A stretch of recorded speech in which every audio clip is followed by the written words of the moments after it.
Очень активно американцы и разные другие граждане пытаются подтолкнуть страны, окружающие Россию, к открытию второго фронта. Грузию прям вовсю в это тянут. Какова вероятность, что, учитывая геополитику и проведение специальной военной операции на территории Украины, что заставит Грузию развязать опять войну против Абхазии? Вы знаете, мы оперативно осуществляем мониторинг этой ситуации. Действительно, прежде всего, американцы, соответствующие американские структуры, расквартированные в Тбилиси.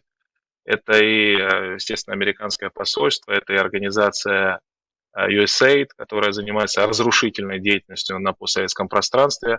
Они, безусловно, ежедневно занимаются лоббированием указанной вами тематики.